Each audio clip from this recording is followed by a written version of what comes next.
L'e-sport connaît une forte croissance et soulève des enjeux juridiques concernant les contrats des joueurs. Pour décrypter ces enjeux, j'ai le plaisir de recevoir Pierre-Xavier Chaumiac de Sas, avocat fondateur de PCS Avocat. Pierre-Xavier, bonjour. Bonjour. Alors, on va parler du contrat du joueur dans le domaine de l'e-sport. Tout d'abord, quel est le statut juridique du statut du joueur e-sportif? Justement, c'est un, c'est un enjeu très intéressant car il faut d'abord comprendre qu'il y a deux écosystèmes qui travaillent côte à côte. D'abord, l'e-sport amateur, donc largement représenté en fait par des associations et des joueurs semi-professionnels, et de l'autre côté, les joueurs e-sportifs professionnels qui évoluent dans des conditions particulières. Le législateur, en 2016, a essayé justement d'encadrer ou proposer un cadre légal pour protéger les joueurs e-sportifs professionnels. Si pendant très longtemps le contrat de prestation de service était la forme historique, parce que très flexible et très adaptable, le législateur a proposé un contrat très inspiré en fait du droit du sport, avec un contrat à durée déterminée dans des formes un petit peu allégées. Malheureusement, la pratique a montré que ce contrat est quand même extrêmement Il n'est pas dur. adapté? En réalité, il est assez mal adapté à l'écosystème financier des clubs, parce que ce sont des charges patronales, parce que ce sont un certain nombre de cotisations. Et donc finalement, aujourd'hui, la réalité est que le contrat de prestation de service est très largement préféré par les professionnels, avec des enjeux délicats, puisque l'enjeu contemporain, en fait, c'est le risque de requalification en contrat de travail, qui est le statut légal de ces contrats de prestation. Après, vous avez des régimes un peu particuliers, notamment pour les joueurs mineurs, où là, à nouveau, on a fait appel assez spontanément aux dispositions qui protègent les mineurs, ou le travail des mineurs, encadrés par le droit du travail, comme les sportifs, comme les enfants sportifs, les enfants forains, les enfants acteurs, les enfants influenceurs depuis les années 2020. Et donc, c'est cet écosystème un peu particulier qui donne finalement au statut de joueur professionnel une situation un peu particulière. Alors justement, vous parlez d'écosystème, de statut particulier. Nos téléspectateurs connaissent peut-être pas cet environnement. Quelles sont les activités, les prestations des joueurs dans le domaine de l'e-sport? Tout à fait. Bien, alors, à nouveau, les situations et les attentes et les prestations que peuvent proposer des joueurs e-sportifs sont extrêmement variées selon les compétitions sur lesquelles on les fait intervenir, les clubs auxquels ils peuvent être attachés s'ils sont justement intégrés Professionnels. professionnels, ou tout simplement pour certains circuits de compétition ou certains événements, ils peuvent intervenir en tant qu'indépendants, non rattachés à des clubs. Et donc, dans les prestations qu'on peut ou qu'on est susceptible de leur demander, il y a en réalité, évidemment, la participation aux compétitions, mais l'obligation de publier ou de rediffuser, notamment sur les réseaux sociaux, pour toucher les différentes audiences de ces publics, des contenus, ou alors des prestations, on va dire, complémentaires de représentation du club, des marques partenaires à différents événements culturels, du gaming au sens large, donc du jeu vidéo, des réseaux Donc sociaux, tout ça, ce sont des clauses qui seront insérées dans le contrat du joueur. tout ça sont des choses qu'on peut en effet demander aux joueurs, et il est vrai que, synthétiquement parlant, aujourd'hui, un joueur a 4 casquettes potentiellement cumulées. La première, en effet, la plus simple, participer à des compétitions de jeux vidéo. Deuxièmement, une sorte de casquette d'influenceur, puisqu'il doit créer des contenus qui seront diffusés sur les réseaux sociaux, avec toutes les problématiques de droit à l'image, par exemple. Une troisième qui est celle de... Alors, le terme mannequin est un peu rapide, mais en tout cas de présentation ou de représentation Représentation d'une du marque club et ou des du marques club. associées.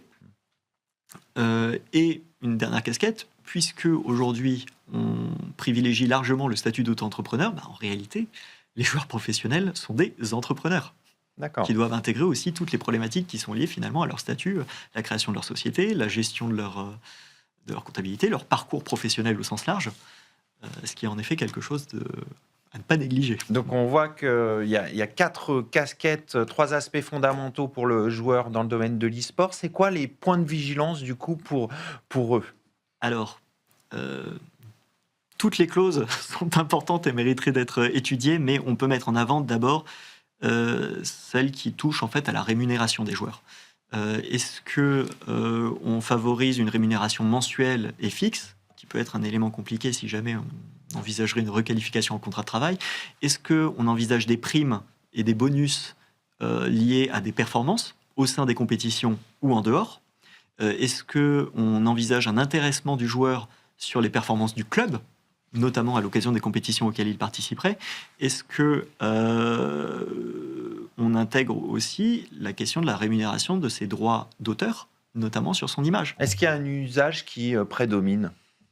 Non. Il y a une grande variété. En fait, plus le club évolue dans des sphères et des compétitions ou des circuits de compétition rigoureux et très structurés, plus évidemment les obligations se démultiplient. En marge de la question de la rémunération, vous avez par exemple aussi toutes les contraintes finalement physiques et matérielles. Les joueurs, on met généralement à disposition des joueurs des locaux, du matériel, de l'équipement pour travailler.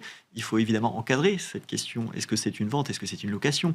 S'il y a une détérioration, qu'est-ce qui est prévu? Vous avez quelque chose qui vient des États-Unis qu'on appelle la clause cheerleader. C'est quoi? Les joueurs ont une mission quasi perpétuelle de représentation du club. Et donc, il est assez fréquent qu'on intègre dans leur contrat des éléments pour lesquels on insiste sur le fait que n'importe quel comportement qu'ils pourraient avoir pendant les compétitions, pendant leurs prestations, et même en dehors, tout comportement qui nuirait à l'image du club ou de ses partenaires pourrait impacter justement les conditions de prestation dans lesquelles ils évoluent. Donc, c'est extrêmement, ça peut devenir extrêmement rigoureux et extrêmement contraignant. Donc, il y a ces contraintes. En définitive, c'est quoi les risques qui sont liés à ces contrats? Alors, je l'ai évoqué, le risque de requalification en contrat de travail. Et nous avons des premières décisions de juridiction sociale qui viennent requalifier des contrats de joueurs, avec toutes les conséquences Bien sûr. que ça peut avoir. Vous avez une question très délicate qui commence à être appréhendée aujourd'hui, qui est la question de la santé des joueurs. Les joueurs aujourd'hui les joueurs e-sportifs sont confrontés à des risques qui sont multiples.